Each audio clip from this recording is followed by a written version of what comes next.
Hello, magandang araw sa inyong lahat. So, last time, I think nung isang araw ba? Or nung isang araw, napag-usapan natin yung si Congressman Suntay. Yung nag-init daw yung damdamin niya. Nag-init yung damdamin niya sa sa nakita niya daw si Ann Curtis sa Shangri-La. Now, sa gitna ng pananahimik, biglang binasag ni Ann Curtis yung kanyang na-stranded pala sila sa Middle East, no? Buti nakauwi sila ng maayos. Now, pakinggan natin yung pahayag ni Ann Curtis.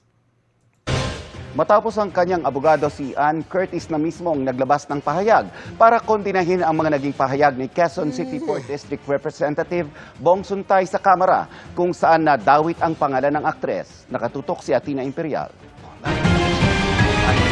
Apat na araw matapos ang kontrobersyal na pahayag ni Quezon City 4th District Representative Bong Suntay sa hearing ng House Justice Committee tungkol sa Natatawa pa rin ako pag nakikita ko siya eh. Diba? Ikaw ba naman ang mag-init nung nakita mo si Ann Curtis? ay naisip niya tungkol kay Ann Curtis. Naglabas na ng personal na pahayag ang aktres sa kanyang social media account. Tinawag niyang vulgar at sexualized analogy ang paggamit ng kanyang pangalan ng walang paalam sa maling konteksto at higit sa lahat ng walang respeto. Alam niyang hindi lang ito sa kanya nangyayari. Ang kaibahan lang aniya nang galing ito sa isang opisyal ng gobyerno. Sabi pa ni Ann, naging poster boy aniya si Suntay ng isang kulturang iniisip na walang mali na pag-usapan ng kababaihan sa ganoong paraan. Aniya, ang misogyny o mababang pagtingin sa mga babae. Actually, yung ganyang usapan, no? Katulad nung sinabi ko before, yung komentaryo ko dito, parehas naman parehas naman ginagawa ng both both gender. Or kahit yung miyembro ng LGBTQ, 'di ba?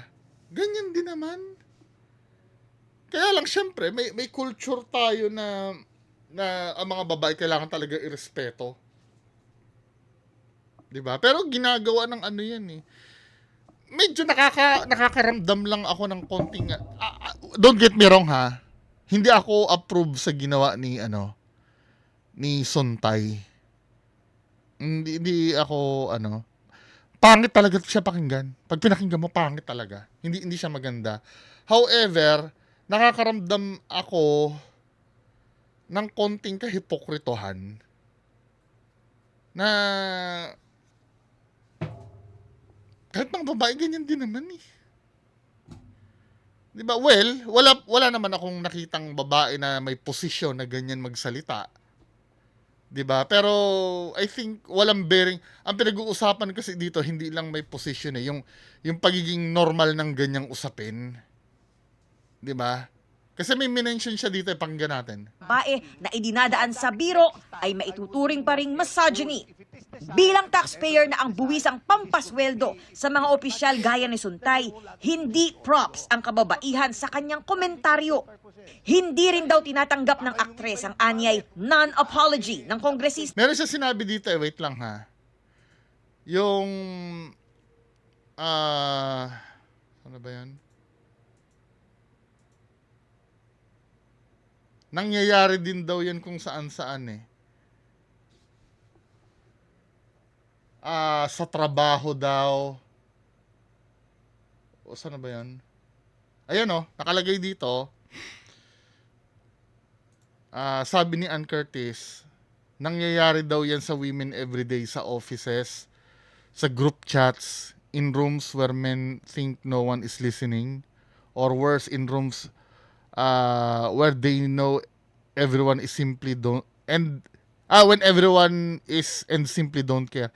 Ganyan din naman kayo eh. Mga babae.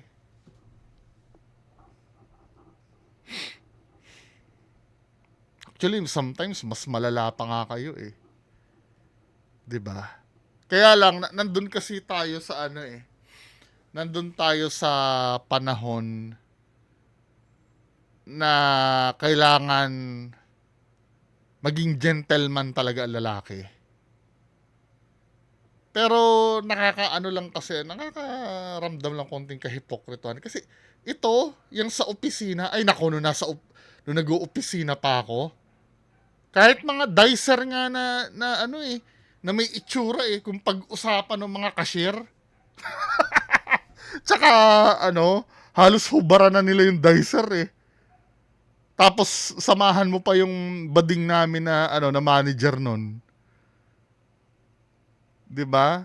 Yung bading naman na manager niyan, "Hoy, si ganito mukhang malaki ang kargada." Mga ganoon ang pinag-uusapan. Lalo na sa group chat, kayong mga magkakabarkadang babae. Come on. 'Di ba? Parang napaka-hipokrito naman to. Pero inuulit ko tutol pa rin ako sa ginawa kasi hindi maganda. Unang-una, siya ito ay sinabi niya ito sa isang dapat seryosong settings. 'Di ba? Tsaka may position siya, hindi talaga swak doon sa settings yung ginawa niyang analogy.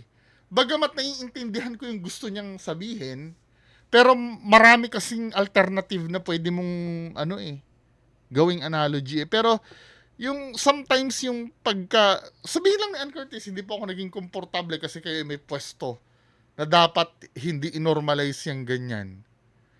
Pero yung magsasalita ka pa nito na parang aping-api kayong mga babae sa ginagawa niyo yun 'Di ba? Ngayon, pumunta ka pa nga lang sa isang sa isang post ng isang sexing lalaki na naka-trunks lang. Pumunta ka sa comment section, may mga babae doon na may mga bading at babae doon na nagko-comment na kung ano-anong mga pinagsasabi doon sa artista na na naka-post doon 'Di ba? Tapos ine-expect niyo yung mga lalaki dapat come on. Kayo nga hindi na kayo conservative. 'Di ba, men? Siguro ang ko dito, ang take ko dito, kakampi naman ako kay Ann Curtis. Kaya lang sana wag masyadong OA na akala mo hindi nyo ginagawa din yung ganyang bagay. 'Di ba? Kasi ang hirap kasi pagka lalaki ang gumanyan, manyakis agad ang tingin Pero pagka babae, kailangan tanggapin lang namin na ganyan talaga kayo, 'di ba? Unfair.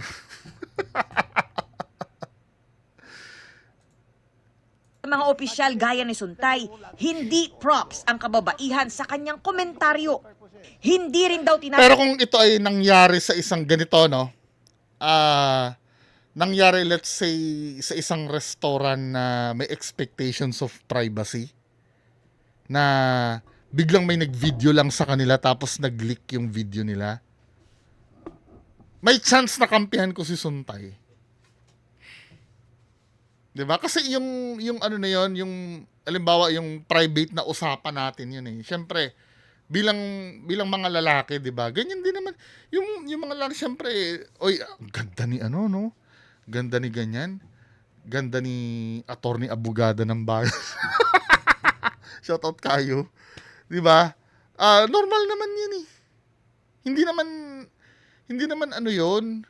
I mean, oo, baby, kasalanan dahil pinagnanasahan mo, 'di ba? Pero normal yun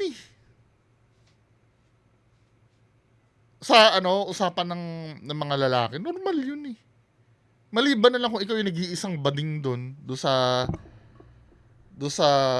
usapan na yun, hindi magiging awkward sa iyo talaga yun. 'Di ba? Ang naging masama lang nito talaga sa niya talaga sinabi sa Senado, sa hearing pa talaga. Hindi angkop lang yung lugar. 'Di ba? Tanggap ng aktres ang anyay non-apology ng kongresista. Pero hindi rin niya ito bibit-biting personal na bubog. Gayunman, tinanggap niya ang paghingi ng tawad ng may bahay ni Suntay dahil alam niya anya ang pakiramdam Nahiya din ng asawa, ano? bilang isang asawa at ina. Ang sino mang leader na hindi raw kayang igalang Ito kasi ano, ang nakikita ko kasi dito, naging political kasi yung pag-criticize sa kanya eh. Nahaluan na ng, pag DDS kasi, ganyan talaga, di ba? Nahaluan na ng ganun eh. Di ba? I'm so sure pagka halimbawa, ano to, let's say, BBM loyalist ito or Pinklawan ito, sasabihin din naman ng mga DDS, ganyan talaga mga Pinklawan. Hinaluan na lang kasi ng politika kaya bumigat yung ano yung issue. 'Di ba?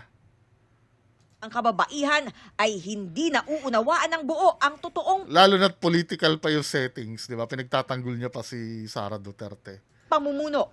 Basic decency, aniya, ang pagrespeto sa kababaihan. Nanawagan si Ann sa House Ethics Committee na huwag palampasin ang ginawa ni Suntay. Patay ka Pinag-aaralan na ng aktres Patay ka. ang lahat ng legal na hakbang. Para sa GMA Integrated News, Athena Imperial nakatutok. Tapos ito naman si Attorney Topacio. May sinasabi naman. Ano may sinasabi nito ni Attorney Topacio? Sana 'yun? Natawa din ako dun eh. Wait lang ha. Si ano ba 'yon? Ito, nasa ano ko pala.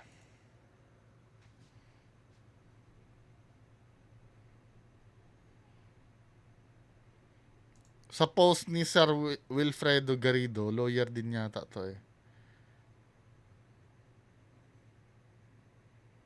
Yung ito. 'Di ba nagsalita si Jasmine Curtis? 'Di ba? May mga ni-raise na argument dito si Attorney Topacio. Sabi ganun, ikaw Jasmine, bakit ka nagpo-post ng bikini pictures mo sa social media? Sa mga pahayagan, hindi ba para ikaw ay pagnasahan at sumikat? Hindi, wait lang ha. Gusto kong manggaling mismo sa babae yung sagot. Kasi pag lalaki ang nagsalita nito, ayoko namang pinapangunahan kayo eh. Tatanungin ko yung mga babae ba? 'Di ba may mga kalendaryo ng yung Hinebra ba 'yon? Na halos nakahubad na yung naka-post. Meron bang si Ann Curtis calendar nun? I-search nga natin. Ann Curtis.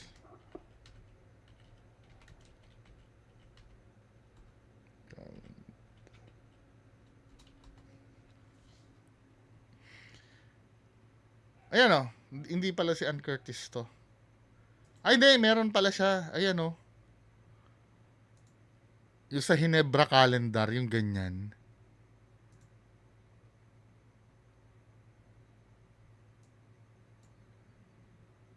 Ito ay kailan to? 2006. GSM Blue. Tatanungin ko kayo mga babae, no? Ayoko naman huwag niyo isipin na nakikipag-argue or may nagtatanggol ako. Naku-curious din ako. According to sa sinabi ni Attorney Topacio, pinangunahan ni Attorney Topacio eh. Ang sabi niya daw dito, kaya nagpo-post ng bikini picture sa mga pahayagan at social media, hindi daw para pagnasahan at sumikat daw. 'Di ba? 'Yon ang sabi. Now, ito mga posing ni Ann Curtis na ganire. Yan, katulad nito ni Pia. Sexy Barangay Hinebra. Yung mga ganyan. Ano ba ang purpose nito? Ann Curtis, oh. Anong purpose niyan? Tapos sa alak pa. Alam nyo na ang alak ay produkto majority ng mga lalaki. Oh, may mga babae, pilosopohin ako ng iba. Bakit lalaki lang ba ang lalaki lang ba ang umiinom? Hindi eh. Pero alam nyo, dinesign itong calendar na to para sa mga lalaki. Ano bang purpose? Paki-comment nga sa baba. Ayoko maging katulad ni Attorney Topacio na pinapangunahan kayo eh. 'Di ba? Ito meron palang ano si ito DDS ito si Sas eh, no? Tingnan natin 'to. Sabi ganun dito. Babala sa mga lalaki bago pag nasaan si Ann Curtis dapat may bayad siya at permission niya. Your sister posing for Ginebra San Miguel beer calendar was meant for mo. Oo, same ito ng sinabi ko. Ngayon ko lang nakita ito. 'Di ba? Was meant for whom? For men. And what do you think men who look at the calendar did? Thought your sister and is their sister or mother, and that thinking about your sister while alam mo na is wrong. Tigilan the hypocrisy. Your career mo, yung career mo was precisely about arousing men. Then when a man told you he is aroused by you, magagalit ka, tarantada ka pala. Oo nga naman, ano? Ano ha, hindi ako DDS, so pero iniisip ko lang. Hindi, alisin na natin ito. Itong sinabi ni Sas, baka sabihin nyo, DDS ka bunga. Hindi, kayo na lang ang sumagot. Ano nga ba yung purpose, bakit kailangan mag-posing kayo ng ganyan sa isang produkto na panlalaki?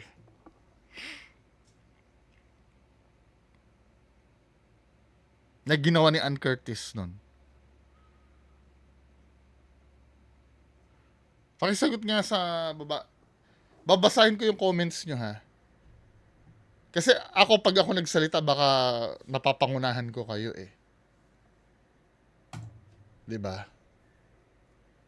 Ako sa akin, ang nakikita kong pagkakamali dito, hindi yung thinking na hindi yung thinking na masyado siyang misogynistic, hindi yun eh. Ang nakikita kong pagkakamali ni Bong Suntay, hindi tama yung lugar. At saka parang ginastify niya pa. Pero doon sa naisip niya na yon, normal yun eh. Normal yun eh. Hindi mo naman pwedeng, kahit wag mong isipin yan, kung matutokso ka talaga, may isip mo yun eh. Problema nga lang, ang pinaka may control ka doon, kung kailan mo sasabihin yon at kung saan mo sasabihin. Yun ang pinaka-control mo. Kaya sa akin, yun dapat yung sinita, kung kailan niya sinabi at saan niya sinabi. Pero yung mag-isip ng ganon, wag tayong plastic lahat. Mapababae, miyembro ng LGBTQ, nag-iisip ng ganyan, wag tayong plastic. Yun lang, magandang hapon sa inyo lahat. Bye-bye.